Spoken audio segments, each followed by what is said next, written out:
Magandang umaga sa lahat ng anak ng Diyos. Narito na naman tayo upang mag-aral ng salita ng Diyos. Salita nagbibigay buhay at pag-asa, buhay na walang hanggan. Kaya ang sabi dito sa Kawikaan, chapter 1 verse 2, sa pamagitan nito, ang mga tao ay magtatamo ng karunungan at pag-unawa sa mga salita puno ng aral sa buhay. Itinuturo nito ang matuwid na paraan ng pamumuhay, katwiran, katarungan at katapatan sa Diyos. Magbibigay nito ng talino sa mga walang karanasan at sa mga kabatay, maturuan magpasya ng tumpak. Sa pamagitan nito, ang matalino ay lalong tatalino at maging dalubhasa ang kakaunti ang kaalaman. Sa gayon lubos nilang maunawaan ang mga kawikaan, gayon din ang mga bugtong ng pantas. Ang pagkatakot kay Yahweh ay pasimula ng karunungan.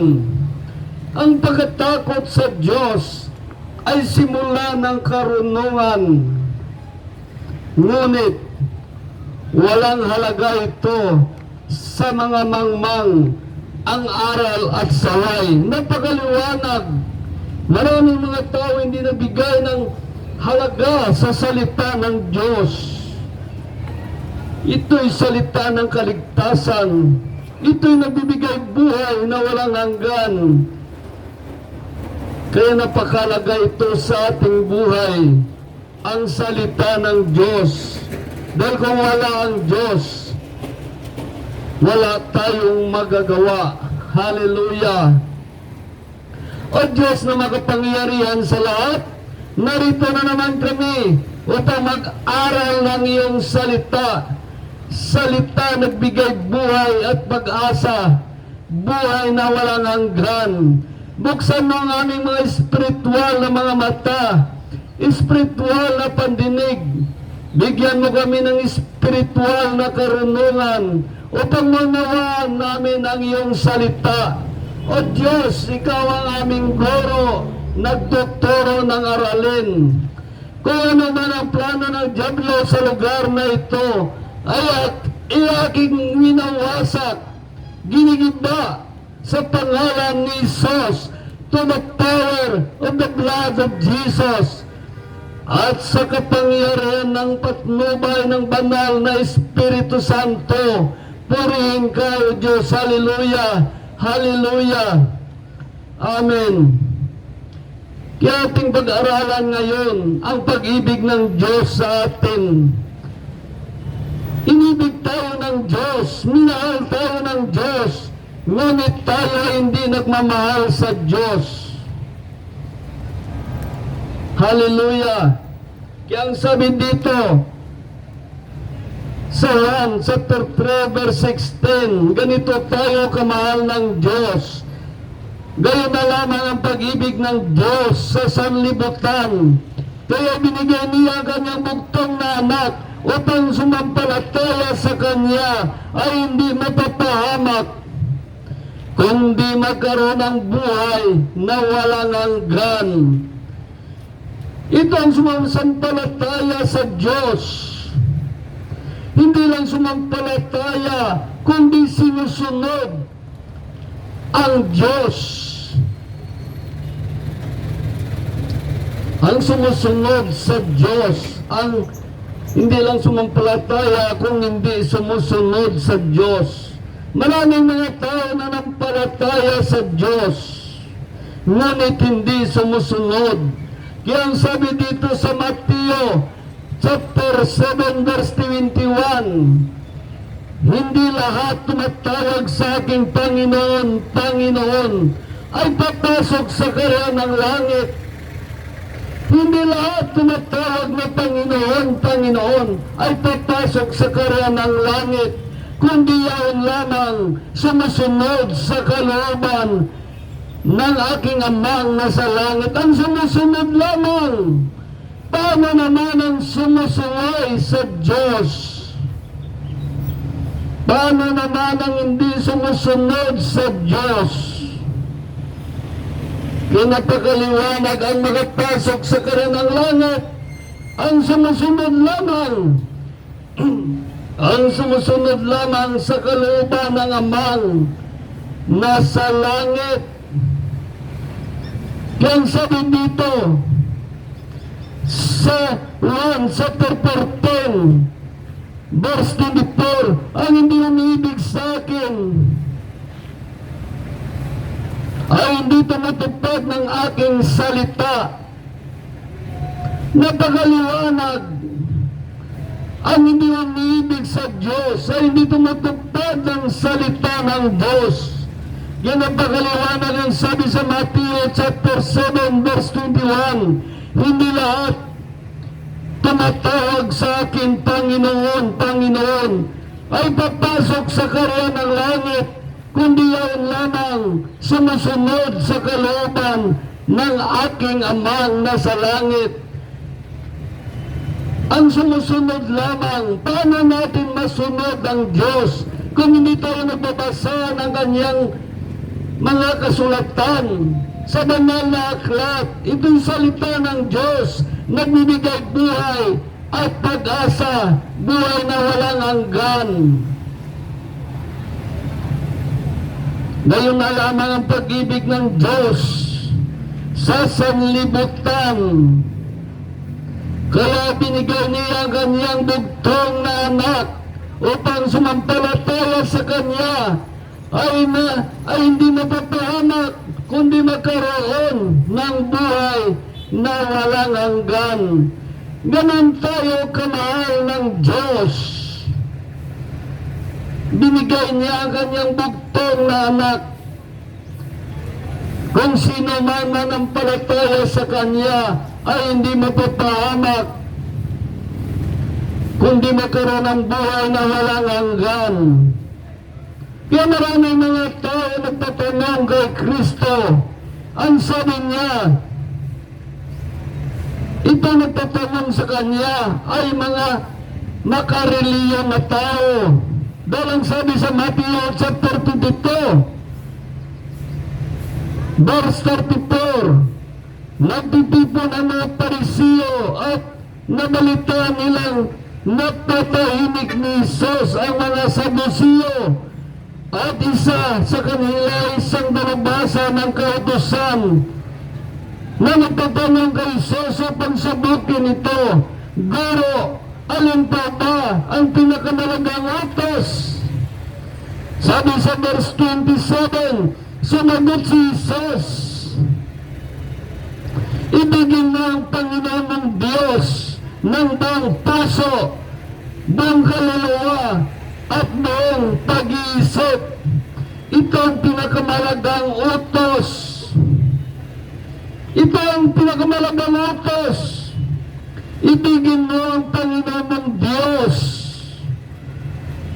ng buong puso, buong kaluluwa, at buong pag-iisip. Ito ang pinakamalagang utos. Paano natin maibig ang Panginoon ng buong puso, buong isip, buong kaluluwa? Ang mga ngaral ng Diyos ay hindi natin binigyan ng halaga. Dahil ito ay salita ng Diyos na sinasabi sa atin upang tayo ay magkaroon ng kaligtasan. Ito naman ang pangalawa, ibigin mo ang kapwa tulad ng iyong sarili.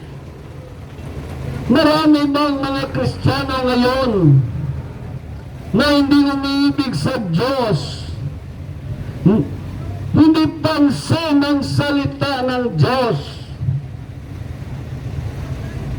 Paano natin masabi na inibig natin ang Diyos na buong puso, buong kaluluwa, at buong pag-iisip?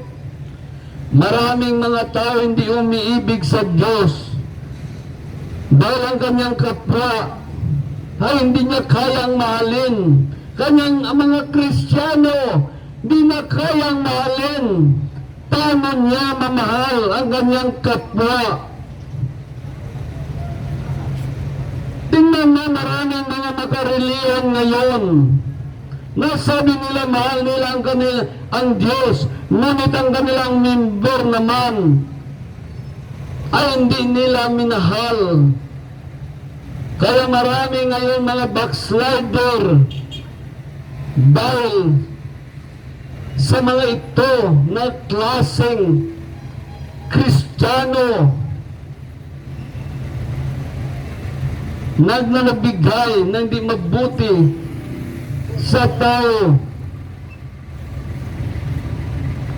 Yan ang pagkaliwanag dito na kung mahal natin ang Diyos, ibigin natin ang Diyos ng buong puso, buong lakas, buong kaluluwa, buong pag-iisip. Doon mo pasimulan, mahalin mo yung kapwa tulad ng iyong sarili. Lalo na mga mangaral ng Diyos na ginagamit ng Diyos. Dapat ipakita mo sa Diyos, minahal mo ang kanyang mga lingkod. Minahal mo siya ng buong puso. Ito lang ang ating may ambag sa Diyos. Sa kanyang mga aral, mahalin natin ang kanyang sinugo upang mapakita natin sa Diyos na mahal natin ang Diyos.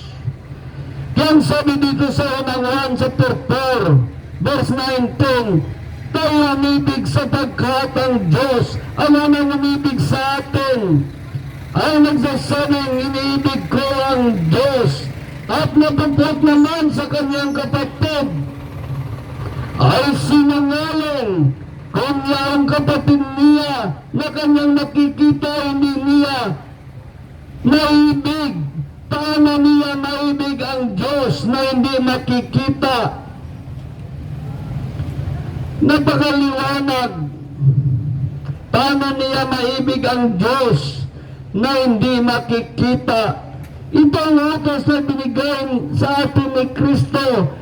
Ang umibig sa Diyos, dapat ding umibig sa kanyang kapatid. Paano natin masabi ang mga reliyon na ito sa Diyos? Dahil sila hindi makaunawaan, hindi makita ang pag-ibig ni Kristo sa kanila. Sila ay nag-aaway, sila ay hindi magkaunawaan. Nasaan ang pag-ibig ng Diyos? Saan ang pag-ibig ni Kristo? Ang bawat isa ay sasabihin nila, ako ang sundin mo dahil ako ang tama. Ngunit hindi nila nabasa dito sa banal na aklat, iba't ibang kaloob. Hindi ang kaloob sa iyo ay kaloob ng iba. At hindi kaloob sa akin ay kaloob ninyo. Iba-ibang kaloob. Dapat mayroon tayong ganap na pagkakaunawa. Hindi natin ito maunawaan dahil hindi tayo namumuhay espiritual. Hindi natin ginawang patnubay ang banal na espiritu sa ating buhay.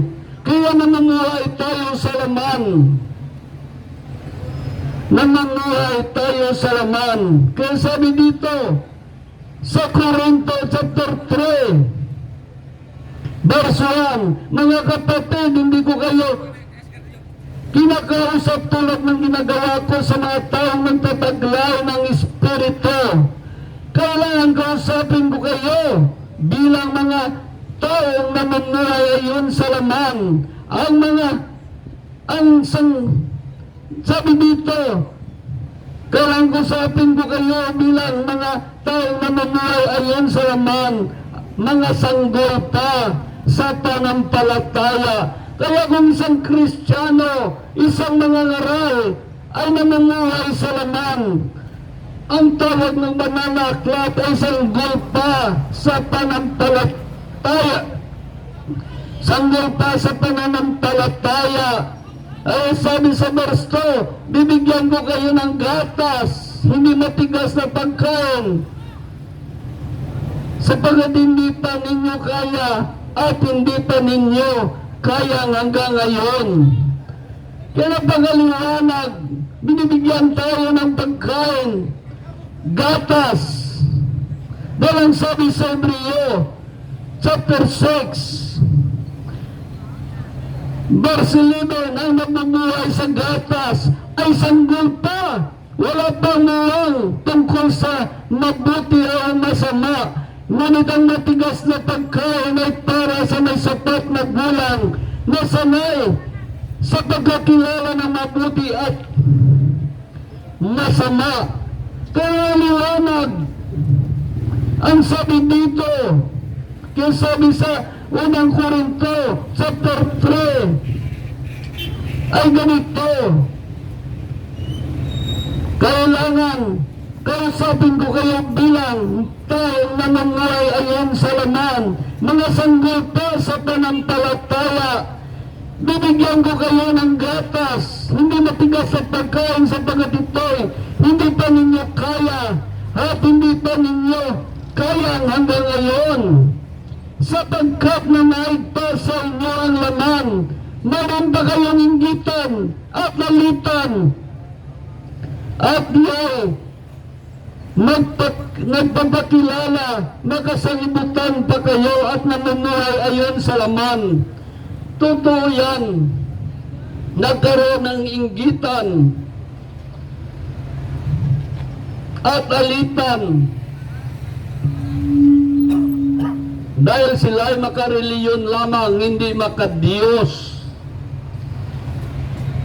Dahil ang sabi dito sa verse 5, sapagkat sino si Pablo, sino si Apollos, kami ay mga lingkod lamang ng Diyos na kinakasangkapan niya upang akayin kayo sa pananalig kay Kristo. Ginawa ng bawat isa ang gawain tinanggap niya ayon sa Panginoon.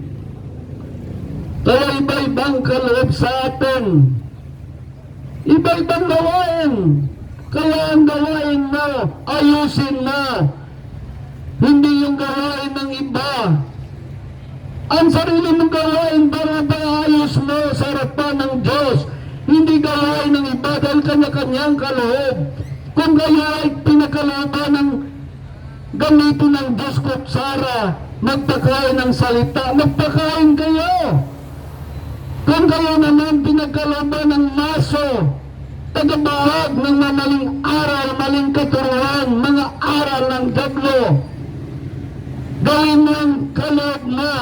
Huwag mo nang pagkaalaman ang kaloob ng isa. Tagapakain ka lang ng salita ng Diyos. Huwag mo nang pagkaalaman ang kaloob ng isang tao. Iba't ibang kaloob na ibinigay ng Diyos. Kaya maniwala yung sabi sa bagat, sino si Apollos, sino si Pablo, kami lingkod lamang ng Diyos na ginakasangkapan niya upang akayin kayo sa pananalig kay Kristo. Ginagawa ng bawat isang gawain tinanggap niya sa Panginoon. Ang sabi sa verse 6, ako ang nagtanim, sa Apollos nagdinig, ngunit ang Diyos ang nagpapatubo at nagpapalago.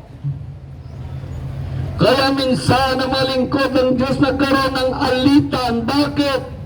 Kinuha niya ng isa ang kanyang membro na inaasahan niya na magtustos sa kanya, kaya nagkaroon sila ng sama ng loob, alitan, inggitan. Dahil nakalimutan natin ang sinabi ng Diyos. Sapagat sino si Pablo, sino si Apollos, kami mga lingkod lamang ng Diyos na ginakasangkapan niya upang nakain kayo sa pananalig kay Kristo. Ginawa ng bawat isang gawain, tinanggap sa Panginoon. Ako ang nagtanim, si Apollos ang nagdilig, ngunit ang Diyos ang magpapatubo. Kaya hindi tayo dapat magalit kung lumipat ng isang tao doon sa ibang reliyon. Bakit? Naghanap siya ng tunay na pagkain espiritual. Pagkain, salita ng Diyos, naghahanap siya ng tunay na salita ng Diyos. Kaya kung lumipat man sa member ninyo, huwag kayo magalit. Maraming nagagalit. Bakit? Dahil sila ay makareliyon lamang. Ayaw nila umalis sa kanila, nais nilang talian. Ngunit maliwanag ang sabi dito sa Korinto. Maliwanag ang sabi dito sa Korinto, chapter 3, verse 5, sapagkat sino si Apollos at sino si Pablo, kami mga lingkod lamang ng Diyos na kinakasangkapan niya upang akayin kayo sa pananalig kay Kristo. Ginawa ng bawat isang gawain, tinanggap niya sa Panginoon. Ako ang nagtanim sa puno ang nagdilig, ngunit ang Diyos ang nagpapatubo at nagpapalago. Dapat ganito ang mindset ninyo. Ngunit ang mindset ninyo ay makareliyon. Ayaw na ninyo matuklasan ng mga taong tunay na aral. Kaya bakit tumatalo ng mga tao sa kanilang simbahan dahil hindi pinapakain ng mabuti ang tao ng salita ng Diyos? Hindi pinapakain ng salita ng Diyos, puro kuro-kuro at opinyon lamang ang pinapakain sa espiritu ng tao. Puro chismes, puro marites ang pinapakain sa kanilang membro. Kaya nagsawa na ang membro na nakaunawa ng katotohanan. Hinahanap niyang tunay na aral na salita ng Diyos. Dahil ang pagkain ng ating espiritu ay salita ng Diyos. Kapag binabasa natin ang salita ng Diyos, ang bawat bersikulo, ito'y salita ng Diyos. Pinapakain natin sa mga tao. May kapangyarihan magbago sa bawat tao. May kapangyarihan magbago ng isip at puso ng tao. Ngunit kung sariling kuro-kuro lamang at opinyon, ito hindi salita ng Diyos, kundi salita ng mga ngaral. Sariling salita. Sariling salita lamang ang kanyang pinapangaral at ito ay pinapakain sa inyong espiritu. At yun din yung kinakain ng kanyang espiritu. Kaya matagal ng pastor, matagal na ng ministro, pare, sila ay mga bonsai pa rin sa panampalataya. Isang sanggol lang sa panampalataya. Sabi ng banal na aklat. Kaya dapat magbago na tayo ng pag-iisip.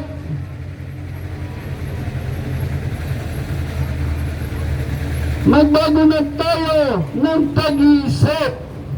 Ang sabi dito sa Santiago, chapter 1, ay ganito sinasabi sa Santiago, chapter 1, verse 21. Kaya talikdan na ninyo ang maraming gawa, alisin ang masamang asal, at buong pakumbabang tanggapin ang salita ng Diyos na nakatanim sa inyong puso. Ito'y makapagliligtas sa inyo. Alisin na ninyo mga maling aral, maling katuruan ng inyong reliyon, turo ng kasinungalingan. Peace out na yan. Tanggalin na yan. At palitan nyo ng salita ng Diyos. At itayo ninyo si Kristo Jesus sa inyong buhay. Hindi naturo ng reliyon at tinayo ninyo sa inyong buhay ang inyong reliyon. Dapat itinayo niyo sa inyong buhay si Kristo Jesus. At ang inyong pundasyon ay ang salita ng Diyos. Ito ang dapat nating gagawin. Kaya sabi dito sa unang Korinto, chapter 1, verse 6 to 9, ay ganito naman ang sinasabi. Ang katotohanan na pinangangaral namin tungkol kay Kristo ay malinaw na nakikita sa inyo. Ano ba't hindi kayo nagkukulang sa namang kaloob ng espiritual habang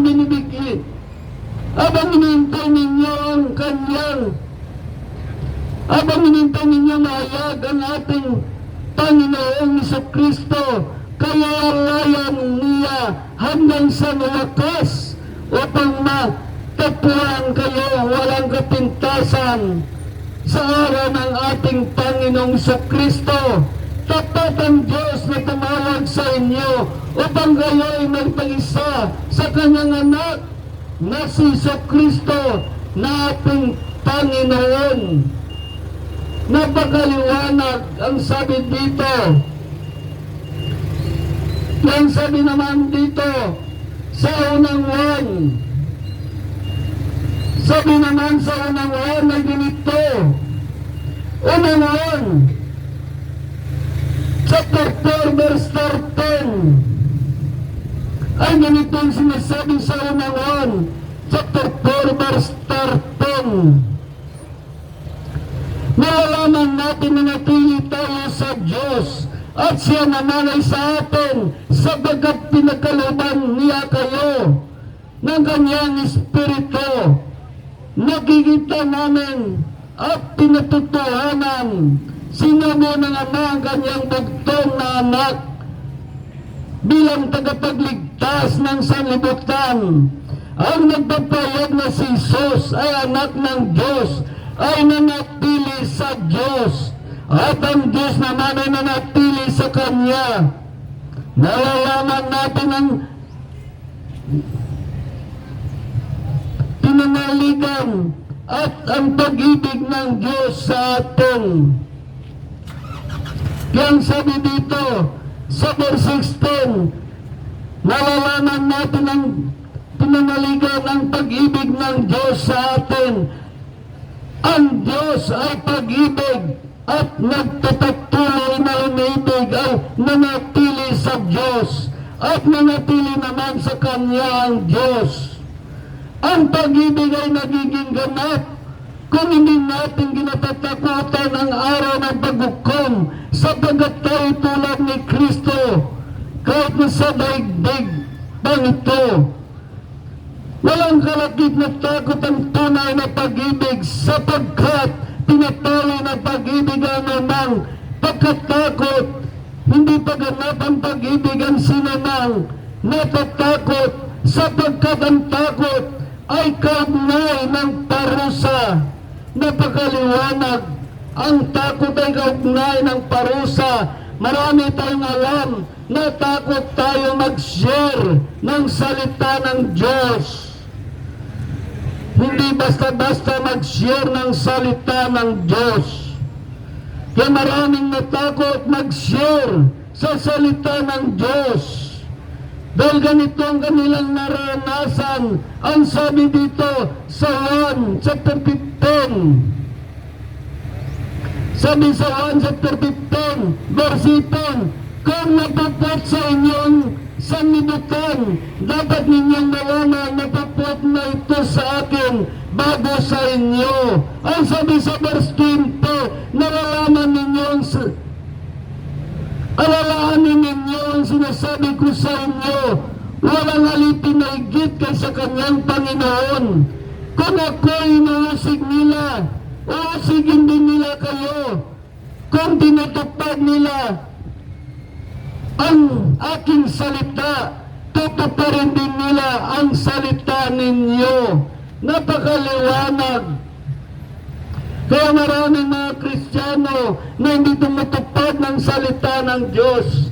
Kung mababasa tayo ng banal na aklat, makita natin maraming mga Kristiyano hindi tumutupad ng salita ng Diyos. Kaya paano natin mamahal ang Diyos kung hindi natin minahal ang ating kapwa? Dapat mahalin natin ang ating kapwa upang makita natin na tayo'y umiibig sa Diyos. Dahil sabi dito sa Matthew chapter 5 verse 44, ngunit ito naman ang sinasabi ko, ibigin ninyo ang inyong mga kaaway at idalangin ninyo ang mga umuusig sa inyo upang kayo magiging tunay na anak na inyong amang nasa langit. Ito ang nais ng Diyos. Ibigin natin ang ating mga kaaway. Dahil kapag inibig natin ang ating mga kaaway at dinadalangin, pinapanalangin, maging tunay na anak tayo ng Diyos nasa langit. Ito ang pag-ibig na nais ng Diyos sa lahat ng katauhan. Ito ang nais ng Diyos sa lahat na umiibig sa Kanya. Kaya ang sabi dito sa unang Juan chapter 4 verse 9-10, tayo umibig sapagkat ang Diyos ang unang umibig sa atin. Ang nagsasabi, umibig ko ang Diyos at napagpot naman sa Kanyang kapatid ay sinungaling. Kung ang iyong kapatid ay hindi mo kayang, yung kapatid na kanyang nakikita hindi niya kayang maibig, paano pa niya maibig ang Diyos na hindi makikita? Paano niya maibig ang Diyos na hindi makikita? Napakaliwanag. Yang sabi naman dito sa 1 chapter 14, 1 chapter 14 verse 24, ay ganito naman sinasabi sa 1 chapter 14 verse 24, ang hindi umiibig sa akin ay hindi tumutupad ng aking salita. Hindi akin ang salitang narinig ninyo, kundi sa amang nagsugo sa akin. Kaya lahat narinig natin, hindi ito galing sa atin, kundi galing sa Ama, pinapaabot sa atin upang malaman natin kung paano natin mahalin ang Diyos.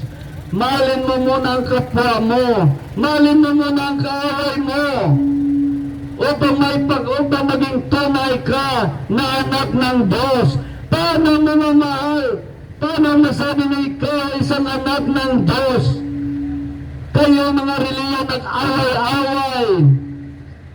Parang demonyo na ang isang reliyon sa inyong paningin. Nasaan ang pag-ibig ng Diyos? Hindi kayo nagkaunawaan para kayo na lang ang magaling, ang iba hindi na. Para kayo na lang sumusunod sa Diyos, ang iba hindi na. Nais ng Diyos, magmahalan kayo. Ipakita ninyo sa Diyos na nakatingin sa inyo, Diyos na sa langit, na kayo mga makareliyon ay nagmamahalan, nag-iibigan. Upang maging tunay kayo na anak ng Diyos na sa langit. Paano kayo maging tunay na anak ng Diyos sa langit? Hindi nyo kaya mahalin ang kapwa ng Kristiyano dahil ibang reliyon siya. Ibig sabihin, ikaw ay sumuhay sa utos ng Diyos. Sinuhay mo na ang Diyos. Paano ka maligtas? Paano ka magkaroon ng buhay na walang hanggan? Hanggat makareliyon ka lamang. Ngunit ito ginawa ng Diablo. Pumasok ng Diablo sa bawat kasimbahanan, sa bawat reliyon, at turuan niya ang mga reliyon ng iba't ibang doktrina na di nila kayang mahalin ang kapwa nilang Kristiyano upang maging magwatak-watak sila. Pinagwatak-watak sila ng Diablo. Hindi na makita sa kanila ang pag-ibig ni Kristo. Hindi na nila makita dapat kung kayo ay Kristiyano, kayo ay kay Kristo, mahalin niyo ang kanyang kapwa. Mahalin ninyo ang kapwa nyo, kahit ibang reliyon. Kung ano man ang nalaman mo,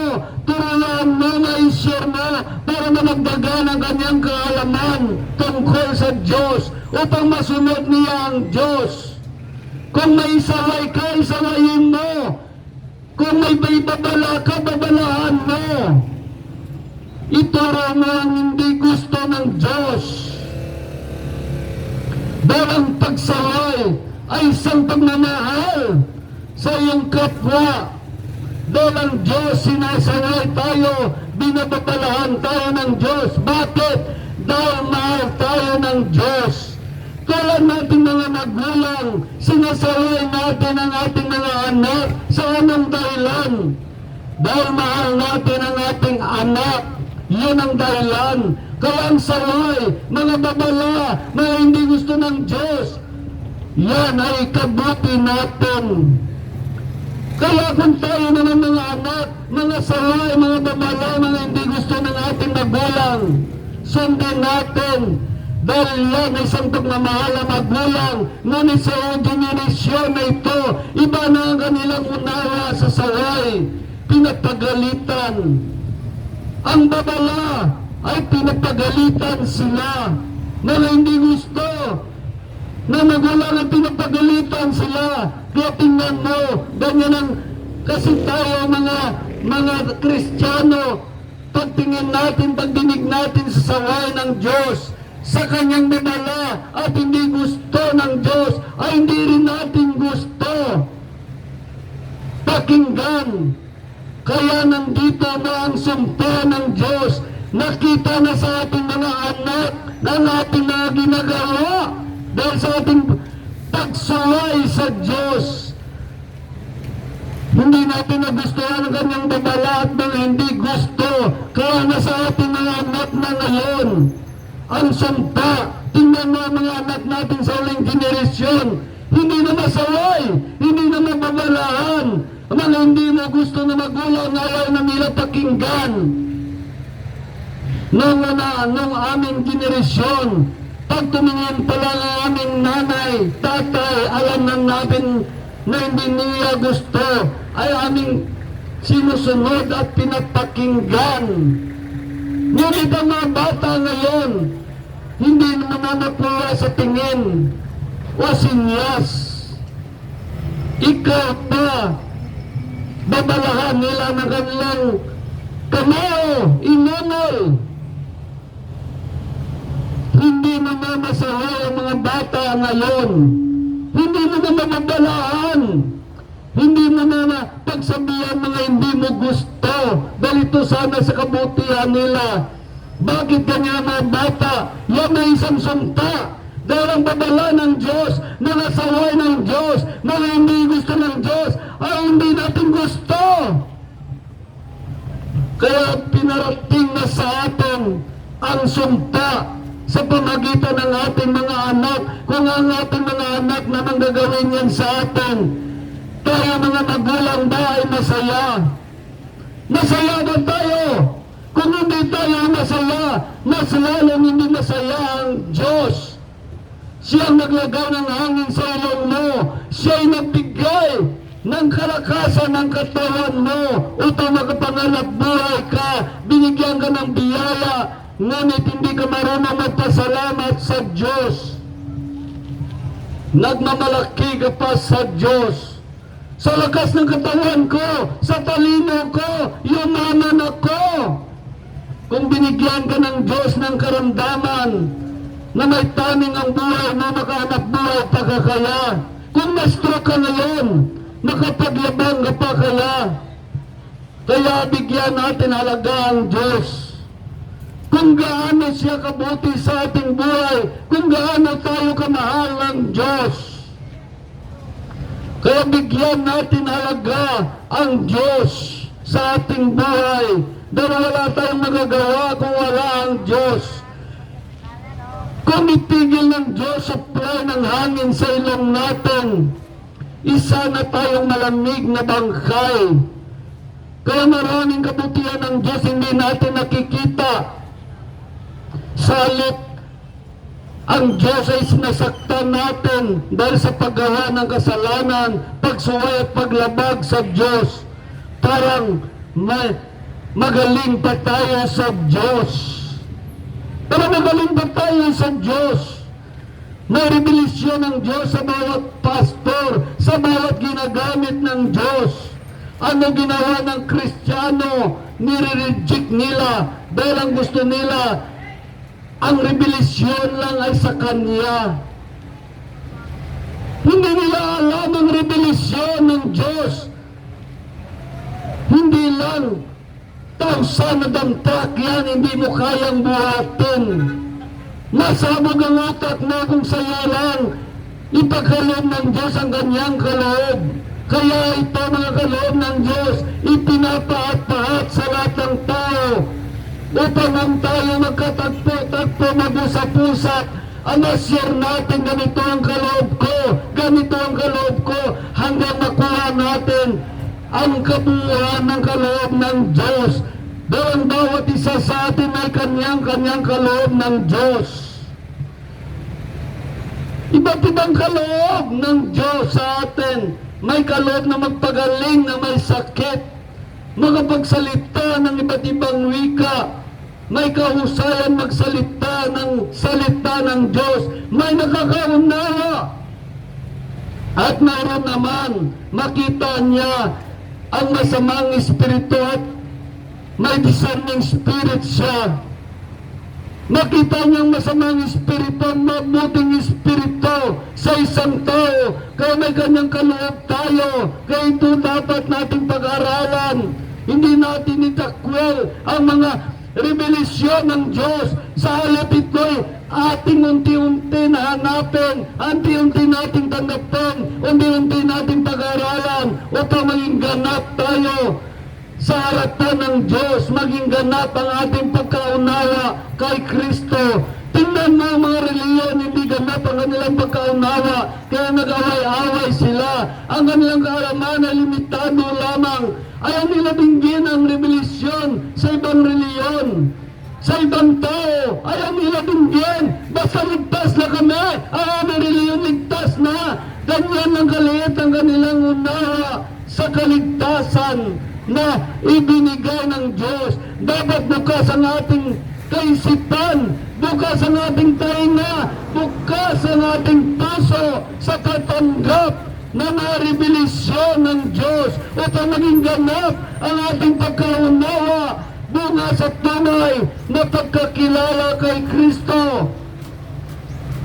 Hindi naging ganap ang ating pagkaunawa dahil makareliyon lang tayo. Sinabi natin na ligtas na kami, tama na may reliyon.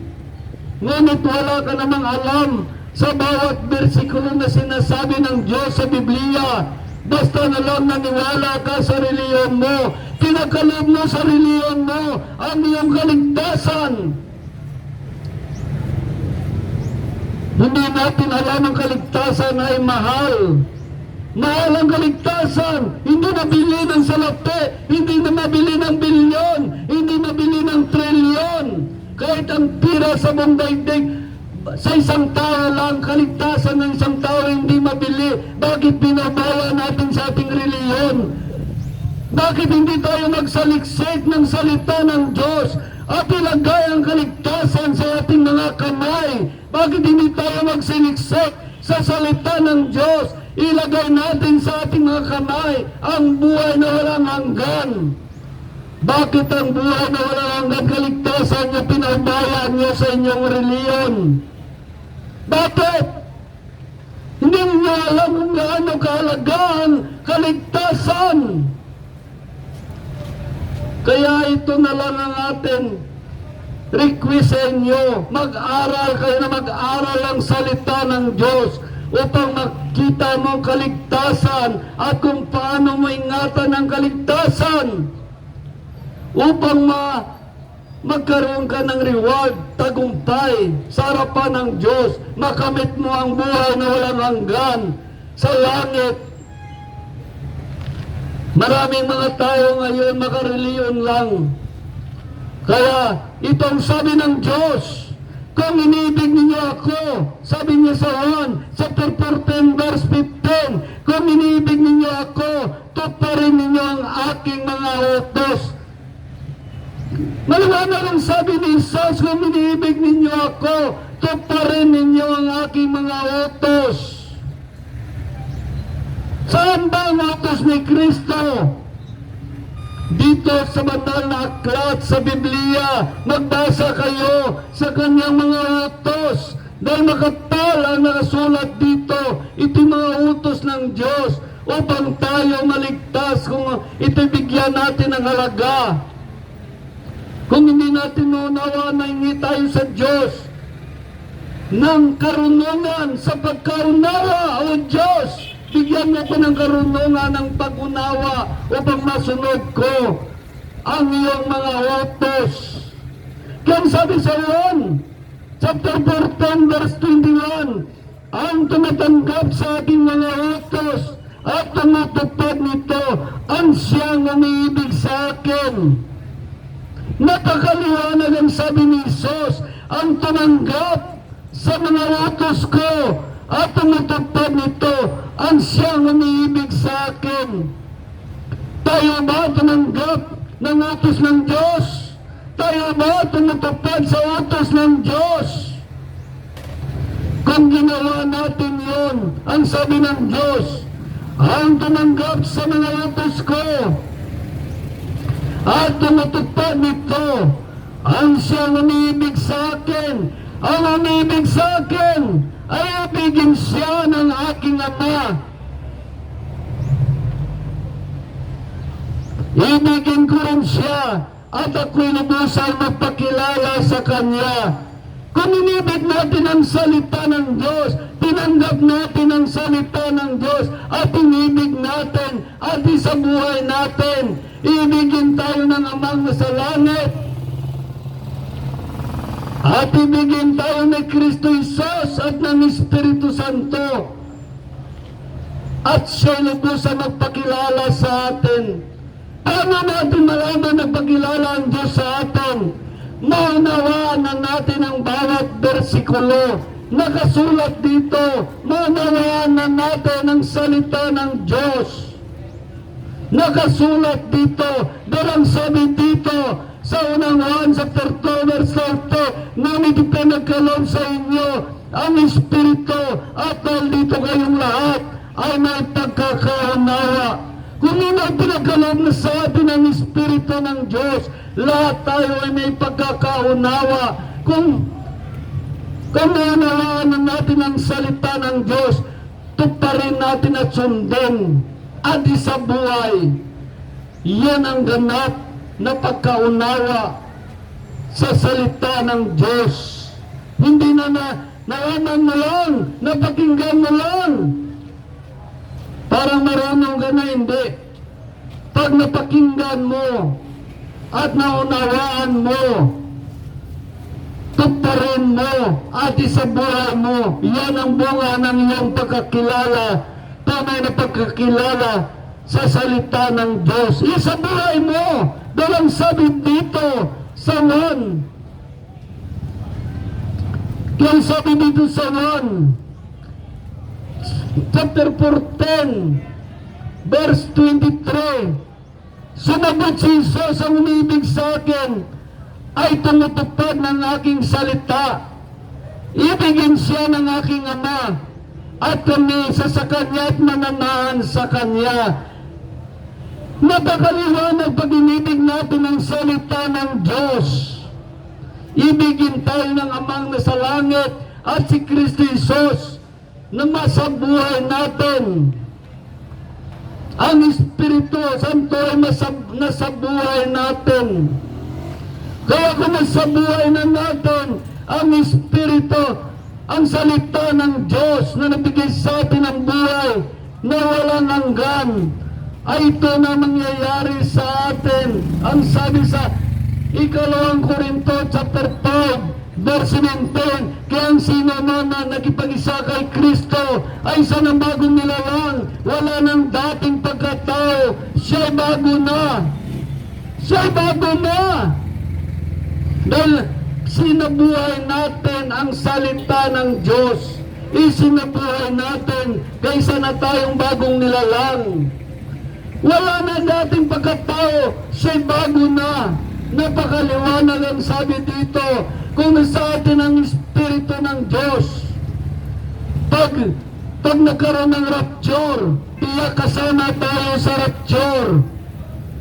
Kung inibig tayo ng Ama, inibig natin ang salita ng Diyos, inibig tayo ng Amang nasa langit, at si Kristo mananahan sa atin at ang Espiritu Santo, dumating ang rapture, tiyak mapasama ka sa rapture.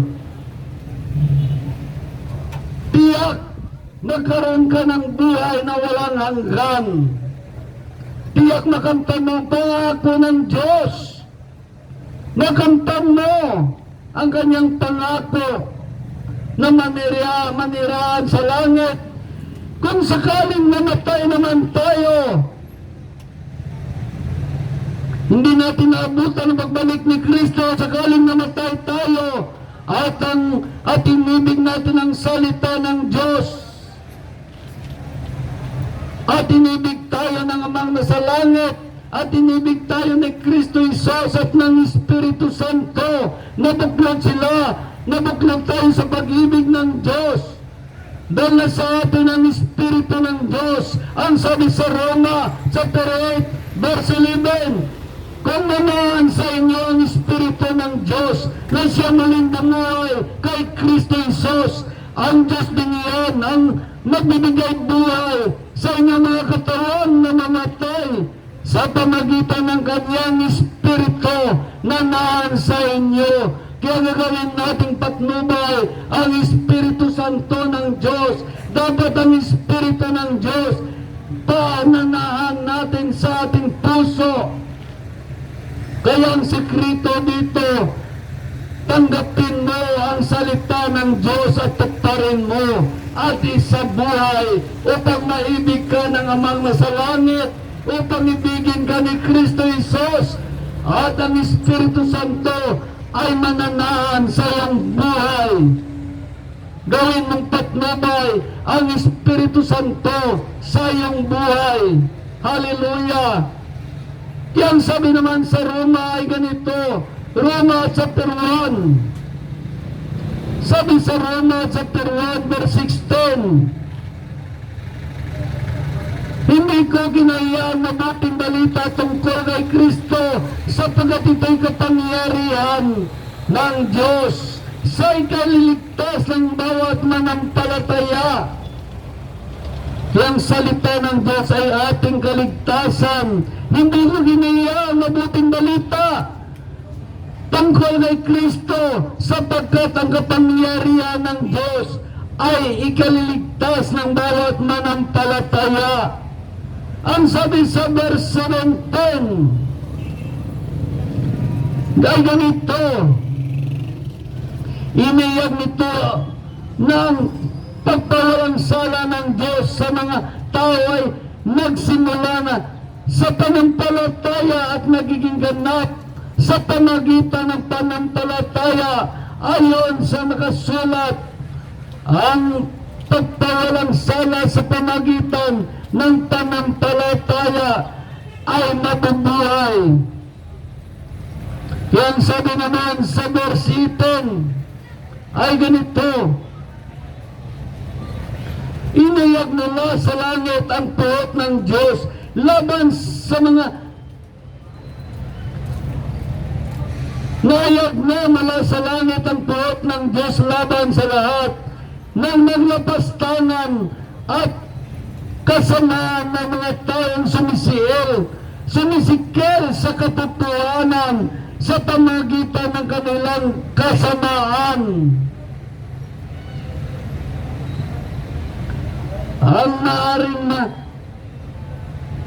Ang maaring malaman tungkol dito ng Diyos, ang maaring malaman tungkol sa Diyos ay maliwanag. Lamang inayag ito sa kanila ng Diyos mula pa ng likaya ng sanlibutan. Ang kalikasan din nakikita ng kanyang walang hanggan kapangyarihan at pagka-Diyos ay maliwanag na nainihayag na sa mga bagay na ginagawa niya, kaya wala na silang may dahilan. Wala na mga taong may dahilan. Bininayag na sa atin ng Diyos ang kanyang pag-ibig. Binigay na niya ang kanyang bugtong na anak upang ang sumampalataya sa kanya ay magkaroon ng buhay na walang hanggan. Ang panampalataya ay nagbubunga ng gawa. Nang nanampalataya ka sa Diyos, ano na ang ginawa mo? Ikaw ba sumunod sa Diyos o sumuway sa Diyos? Napakasimple lang. Kaya kapag tayo ay namatay, yan ang tanong sa atin ng Diyos. Hindi na tinatanong kung anong reliyon ka. Simple lang. Isang tanong lang. Nung ikaw nabubuhay sa lupa, sumunod ka ba sa aking salita? O sumuway ka? Yun lang.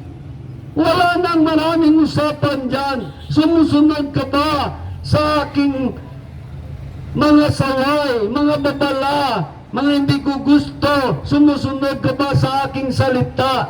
O sumuway ka? Yan lang. Kaya sabi sa Roma chapter 2, ay ganito naman sinasabi sa Roma chapter 2, verse 4. Hinamak mo ang Diyos sapagkat siya'y napakabuti, mapagtigil, at mapagmamahal. Hindi na ba alam ang binigyan kaniya ng pagkakataon magsisisi at magbagong buhay? Kaya napakabuti niya sa iyo. Ngunit dahil sa katigasan ng iyong ulo at di pagsisisi, pinapabigat mo ang iyong parusa. Pinabigat mo ang parusa. Ipapatay sa iyo. Ipapataw sa iyo. Pinabigat mo ang iyong parusa, ipapataw sa iyo sa pagpahayag ng puot ng Diyos sa araw ng kanyang paghatol. Sapagkat siyang gaganti sa lahat ng tao ayon sa kanilang gawa.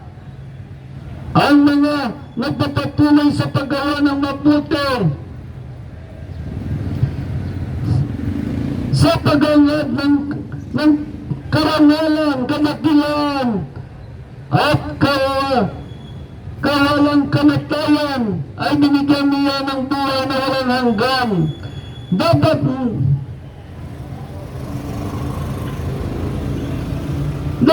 matinding galit at buot ang babagsak sa mga lumilikha ng pagkabahagi, pagkasundo-sundo, pagkabahagi at ayaw sumunod sa katotohanan kundi sa kalikuan, paghirap ng at katigatian ang daranasan ng bawat gumagawa ng mga maliwanag. Sabi, paghirap at katigatian ang daranasan ng bawat gumagawa ng masama. Napakaliwanag ang sabi ng Diyos. Kaya sabi dito sa Matthew chapter 7 verse 21, hindi lahat tumatawag sa akin, Panginoon, Panginoon, ay papasok sa kaharian ng langit. Hindi lahat na tumatawag sa akin, Panginoon, Panginoon, ay papasok sa kaharian ng langit, kundi yaon lamang sumusunod sa kalooban ng Amang na sa langit. Pagdating na huling araw, marami nagsasabi sa akin, Panginoon, Panginoon, nangangaral po kami at nagpapalayas ng mga demonyo at gumagawa ng mga katabalaghan sa iyong pangalan. At sasabihin ko sa kanila, kaya na hindi ko kayo kilala, lumayo kayo paggawa ng masama. Marami ngayon tumatawag, Panginoon, Panginoon. Ngunit ang sabi dito, ang sumusunod lamang sa kalooban ng Diyos, ang mga pasok sa kaharian ng langit, Kaya ang sabi sa Lucas chapter 6 verse 46, tinatawag ninyo akong Panginoon, Panginoon, ngunit hindi naman ninyo ginagawa ang sinasabi ko. Maraming sinasabi ang Diyos, hindi natin ginagawa. Kung pag-aralan natin, lahat ng ito ay nilapastangan natin. Hindi natin sinunod ang Diyos. Kaya ang sabi dito, sa 1 chapter 4 verse 23 to 24, ngunit dumating ng panahon ngayon na nga, na ang mga tunay na sumasamba sa Ama ay sumasamba sa Kanya sa Espiritu at katotohanan. Itong tunay na sumasamba sa Diyos, ang sumamba sa Diyos sa Espiritu at katotohanan, sapagkat ito ang hinahanap ng Amang nasa langit sa mga sumasamba sa Kanya. Sabi sa verse 24, ang Diyos ay Espiritu, kaya dapat nating sambahin sa Espiritu at katotohanan. Ang Amang nasa langit ay Espiritu, si Kristo sa langit ay Espiritu, at ang Espiritu Santo, kaya ang Diyos ay Espiritu, kaya dapat nating sambahin sa Espiritu at katotohanan. Ngunit anong ginawa natin? Bakit tayo sumamba sa rebulto? Kaya ang mga Kristiyano nagsabi na kami Kristiyano, sumasamba sa rebulto. Malaking question mark yan sa buhay ninyo. Dahil sinabi na ng Diyos, itong hinahanap ng Diyos sa tunay na sumasamba sa Kanya. Ang Diyos ay Espiritu, dapat siyang sambahin sa Espiritu at katotohanan. Maliwanag naman ang sabi sa unang 1. Ang sabi naman dito ang sabi naman sa Roma chapter 1 verse 21, kahit nakilala nila ang Diyos, siya di nila pinarangalan bilang Diyos, ni pinasalamatan man, sa halip nag-aakaga sila ng mga bagay na walang kabuluhan at nabinglan ng kanilang mga hangal na pag-iisip. Sila'y nagmamaranong ngunit lumitaw na hangal, natalikdan nila ang katakilaan ng Diyos na walang kamatayan at sambahin ang mga larawan na mga taong na may kamatayan.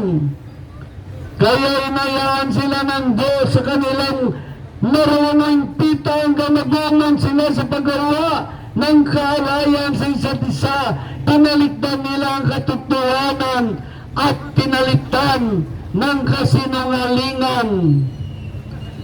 Marami ngayon, pinalitan nilang katotohanan ng kasinungalingan.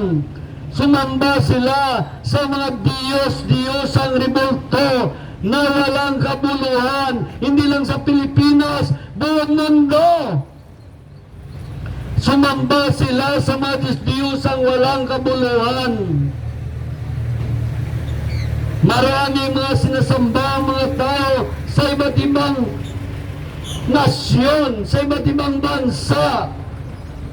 Sila'y mga walang kabuluhan. Kaya sabi dito sa Jeremias, sabi sa Jeremias chapter 2 verse 5, sinabi ni Yahweh, ano ba nagawa kong kamalian? Ako'y tinalikdan ng inyong mga magulang, tinalikdan ninyo.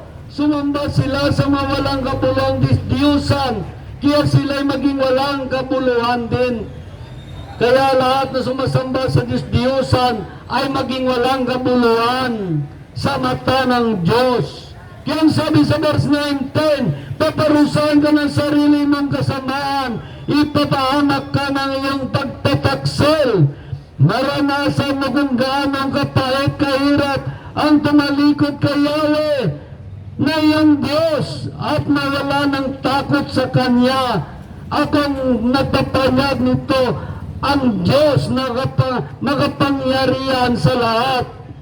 Kaya maliwanag na tayo ay sumasamba sa mga Diyos-Diyosang rebulto. Sumamba tayo sa ibang Diyos. Kaya sinabi ni Yahweh ng Diyos sa Jeremias chapter 2 verse 5, sinabi ni Yahweh, ano bang nagawa kong kamalian at ako'y tinilikdan ninyo at ng inyong mga magulang? Sumamba sila sa mga walang kabuluhang Diyos-Diyosan, kaya sila ay maging walang kabuluhan din. Napakaliwanag ang sabi ng Diyos. Kaya ito ay may sumpa hanggang sa ika-4 salinlahi. May sumpa. Kaya sabi ng Diyos sa Exodus chapter 20 verse 4, huwag kayo magkaroon ng ibang Diyos maliban sa akin. Huwag kayo magkaroon ng ibang Diyos maliban sa akin. Sabi sa verse 4, huwag kayong magkaroon ng Diyos-Diyosan, huwag kayong larawan o rebulto ng anumang nilalang na sa lupa at nasa langit upang sambahin. Huwag kayong iyot o maglingkod sa linang mga Diyos-Diyosan iyon, sapagkat ako si Yahweh ay mapanibagoin. Paparusahan ko ang lahat na ayaw sa akin, patanggan nilang mga anak. Hanggat sa ika-4 salinlahi, napakabigat ang kasalanan natin sa Diyos. Kung sumamba tayo sa rebulto, sapagkat ang Diyos ay nasa langit ay pinalitan natin. Ipinagpalit natin kay Satanas. Kaya may sumpa tayo hanggat sa ika-4 salinlahi. Kaya ang sabi sa Exodus chapter 20 verse 6, ngunit ang lahat na umibig sa akin ay pagpalain ko hanggang sa kanilang kapuhapuhan. Kaya ang lahat na umibig sa Diyos ay pagpalain sa kanyang kapuhapuhan. Kaya ang sabi dito sa 1 chapter 14 verse 23, sumagot si Jesus, ang umibig sa akin ay tumutupad ng aking salita. Ibigin siya ng aking Ama at kami sa Kanya mananahan. Mananahan sa Kanya. Ibigin siya ng Amang nasa langit. Ibigin siya ni Kristo at ang Espiritu Santo ay mananahan sa Kanya. Napakaliwanag.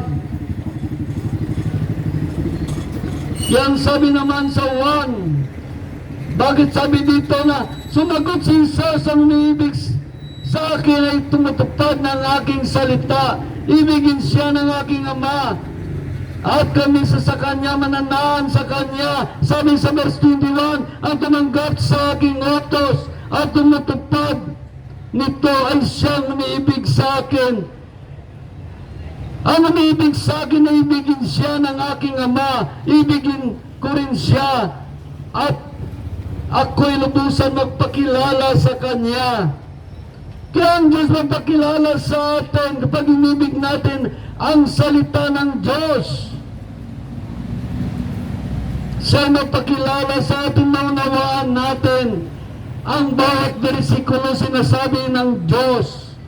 Ang sabi sa verse 15, kung inibig ninyo ako, tuparin ninyo ang aking utos. Sundin niyo ang aking salita.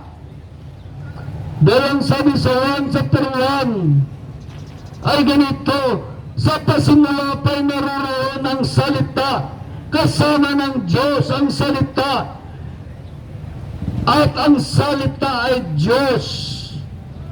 Kaya pag inibig mo ang salita ng Diyos, ibigin ka ng Amang nasa langit, at si Kristo ay mananahan sa iyo, at ang Espiritu Santo. Ang sabi sa 1 chapter 1 verse 14, naging tao ang salita at siya naniraan sa piling natin. Nakita namin ang kanyang kapangyarihan at kadakilan, paspas ng pag-ibig at katapatan. Tinanggap niya mula sa Ama ang kapangyarihan at kadakilan. Ito bilang bugtong na anak. Napakaliwanag bilang bugtong na anak ng Diyos. Yan sabi naman sa 1 chapter 12, ay ganito naman, Juan chapter 12 verse 48, mayatol sa sino na magtakwil sa akin at hindi tumanggap ng aking salita. Ang salita ni pinayag ko ang siyang hatol sa kanya sa huling araw. Ang salitang tinanggap niya ang siyang hatol sa huling araw. Kaya sabi naman dito sa Jeremias chapter 28 ay ganito naman. Sabi sa Deuteronomy chapter 28 ay ganito ang sinasabi. Kung hindi ninyo didinggin ang tinig niya at hindi susundan ang kanyang mga utos at mga tuntunin, mangyayari sa inyo ang mga sumpa. Mangyayari sa atin ang mga sumpa kung di natin dinggin ang salita ng Diyos. Ang salita ng Diyos ang hatol sa atin sa huling araw. Dahil ang sabi dito sa Juan chapter 15 verse 3, nilinis na kayo sa pamagitan ng salita. Sinasabi ko sa inyo, nilinis na kayo ng salita na sinasabi sa inyo.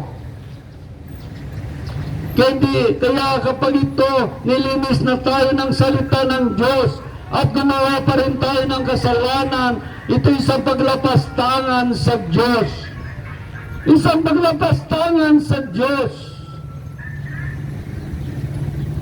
Kaya ang sabi dito, sa unang 1, chapter 1, verse 7, ang sabi dito, sumulat kami sa inyo tungkol sa Kanya, nasa simula pa siya na ang salita na nagbigay buhay. Narinig namin siya at nakita, napagmasdan na ito ng aming mga kamay. Nahayag ang buhay. Nakita namin siya at pinatutuhanan sa inyo at ipinangaral namin sa inyo ang buhay na walang hanggan, nakasama ng Ama na naghayag sa amin. Ipinahayag na namin sa inyo ang aming nakita na rinig upang makasama namin kayo sa pag-isa sa Ama at sa Anak na si Kristo Jesus. Sinulat namin ito upang malubos ang ating kagalakan. Ito ang aming narinig sa Kanyang Anak na ipinahayag namin sa inyo. Ang Diyos ang ilaw at wala namang kadiliman sa Kanya. Kung sinasabi natin tayo ay nag-isas, ngunit namunguhay naman tayo sa kadiliman. Nagsisinungaling tayo at hindi namunguhay sa katotohanan. Ngunit kung namunguhay tayo sa liwanag, kung paano siya nasa liwanag, tayo nagpag-isa, nililinis ng dugo ni Jesus sa Kanyang Anak ang lahat nating mga kasalanan. Kaya kailangan ang isang Kristiyano ay namunguhay sa bawat bersikulo na sumusunod sa Diyos. Sa bawat bersikulo kung paano niya sinusunod ang Diyos. Dahil ang sabi dito sa chapter 1 verse 10, kailan na walang nakakita sa Diyos, subalit ipinakilala siya ng bugtong na anak. Siya ay Diyos na lubos na minamahal ng Ama. Kaya nakita natin bakit itong pinaniwalaan ng tao. Bakit ito pinaniwalaan natin ang mga tao nagbato kay Kristo. Ito ang ating pinaniwalaan. Itong founder ng ibang milyon. Ang mga tao nagbato kay Kristo. Sila kanilang founder, sila kanilang paminangalaan. Kaya ang sabi sa 1 chapter 10, verse 31, ang mga Hudyo ay muling gumawa ng bato upang batuin siya. Sabi sa verse 32, kaya sinabi sa kanila ni Jesus, maraming mabubuting gawa mula sa Ama ang ipinakita ko sa inyo. Alin ba ang mga ito na ang dahilan at ako inyong batuin? Sumagot siya, ang mga Hudyo, hindi dahil sa mabuting gawa, kaya ka namin babatuin, kundi dahil sa paglapastangan mo sa Diyos. Dahil sa paglapastangan mo sa Diyos, gayong tao ka lang. Kaya ito na ang kanilang founder na nagsabi si Kristo, ang mga katuruan na si Kristo ay tao lang at hindi Diyos. Naliwanag ito kanilang founder. Sumagot ang mga Hudyo, hindi dahil sa mabuting gawa, kaya ka namin babatuin, kundi dahil nilapastangan ng Diyos, sapagkat nagpapanggap kang Diyos, gayong tao ka lang. Sumagot si Jesus sa verse 36, ako ang inirang ng Ama. Paano ninyong nasasabi ngayon na nilapastangan ko ang Diyos, kung sasabihin ko na ako anak ng Diyos, kung sasabihin niya siya anak ng Diyos, kaya si binato ng tao dahil nilapastangan daw ni Kristo ang Diyos, siya nagpapanggap ng Diyos, gayong tao lang siya. Kaya ito na ang founder ng kanilang mga reliyon. Kaya ang sabi naman dito sa inayag naman sa atin ng Espiritu Santo, inayag naman sa atin ng Espiritu Santo upang manawaan natin ito, upang maituwid tayo sa tunay na pagkakilala sa Diyos, sa tunay na pagsunod sa Diyos. Ang sabi dito sa 1 chapter 16, verse 7, ngunit dapat inyong malaman ang katotohanan ng pag-alis ko sa ikabuti ninyo, sapagkat hindi paparito sa inyo ang patnubay kung hindi ako alis. Ngunit kung umalis ako, susunod ko siya sa inyo. Ang sabi sa verse 26, ngunit ang patnubay ng Espiritu Santo na susumayin ng Ama sa pangalan ko, siya magtuturo sa inyo ng lahat ng bagay. Siya magtuturo sa inyo ng lahat ng bagay at magpaalala sa inyo sa lahat na sinasabi ko. Kaya kailangan natin ang Espiritu ng Diyos. Dahil kung wala sa atin ang Espiritu ng Diyos, hindi natin alam, hindi natin mangalaan ang iraga na salita ng Diyos. Kaya sabi naman dito sa 1 chapter 14 verse 17, ito ang Espiritu ng katotohanan na hindi natanggap ng sanglibutan, sapagkat hindi siya nakikita ni nakilala ng sanglibutan. Ngunit kilala ninyo siya, sapagkat siya sumasa inyo at nanaan sa inyo. Kaya kung sino ng pinagnanaan ng Espiritu ng Diyos, siya ay nakaunawa sa sinasabi ng Diyos. Siya nakaunawa sa sinasabi ng Diyos. Kaya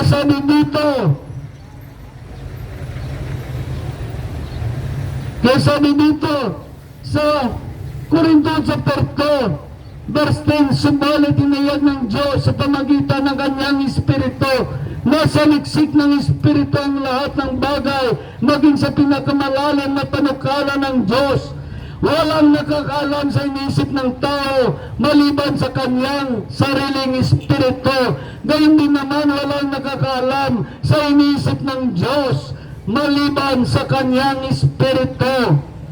Kaya ang sabi sa ikalawang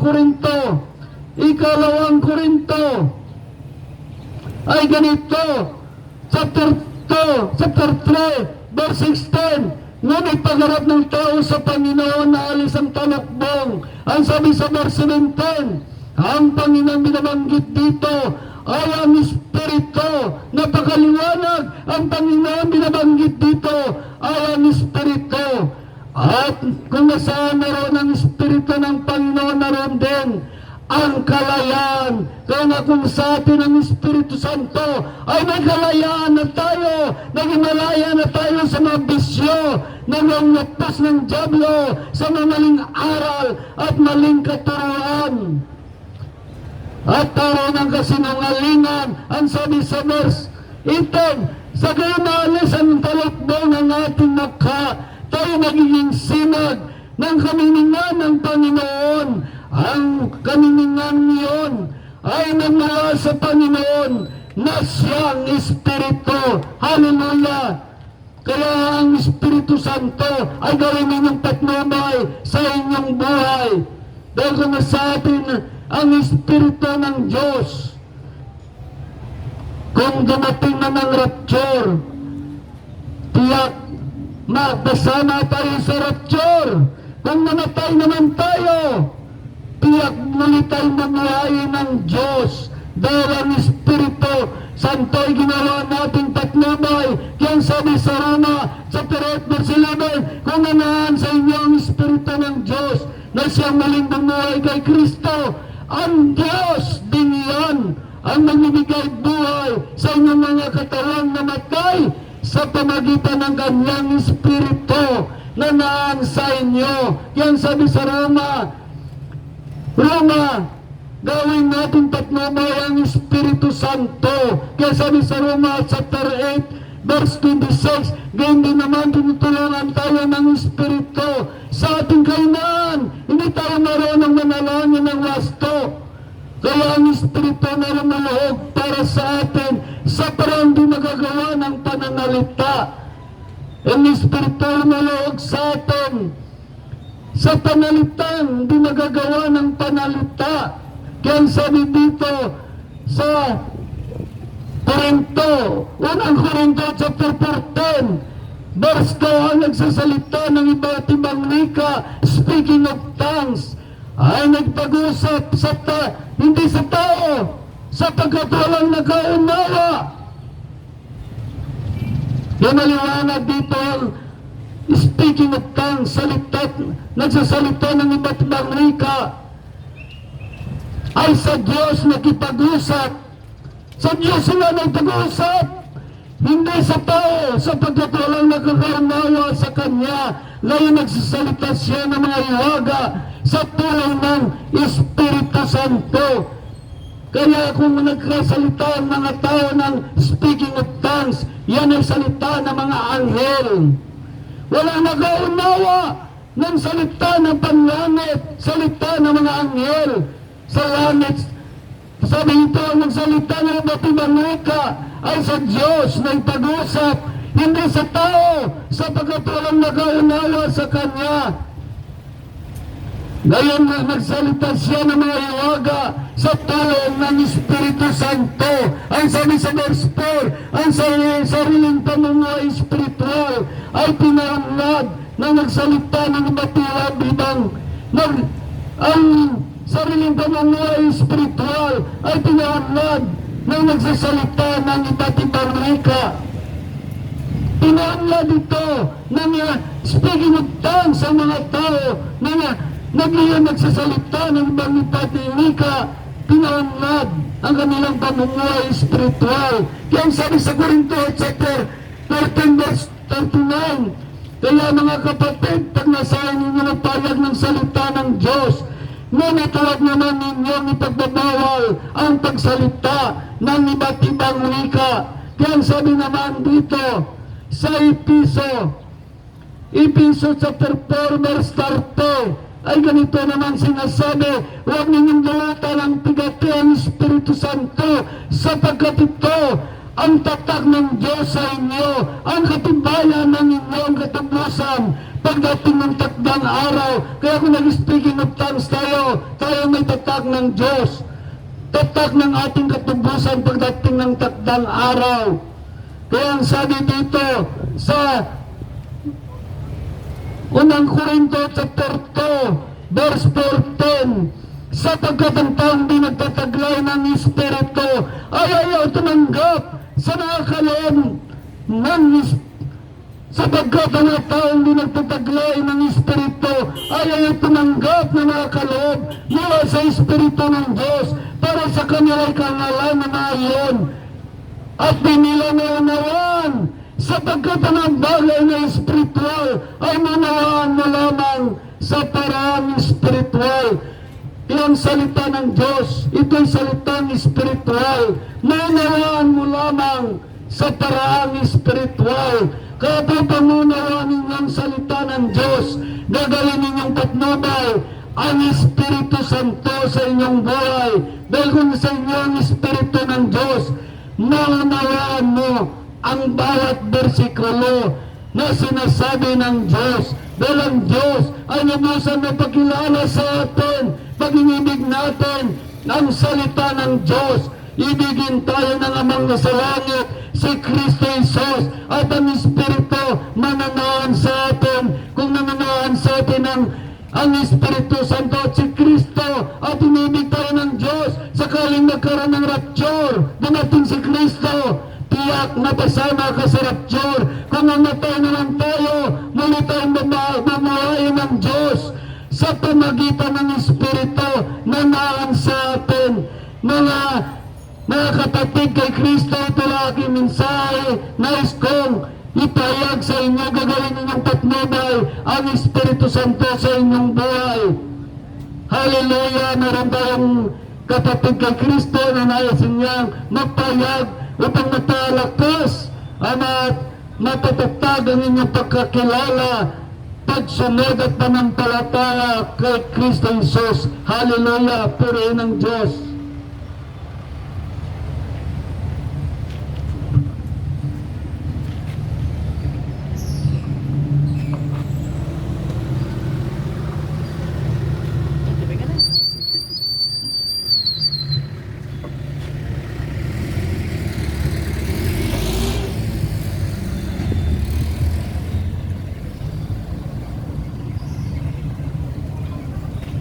Mic check. Praise God. Hallelujah. Muli po, magandang umaga sa ating lahat. Mga kaibigan at kapatid sa Panginoon. Muli po, kami po ang inyong mga kapatid na mga born again Christian.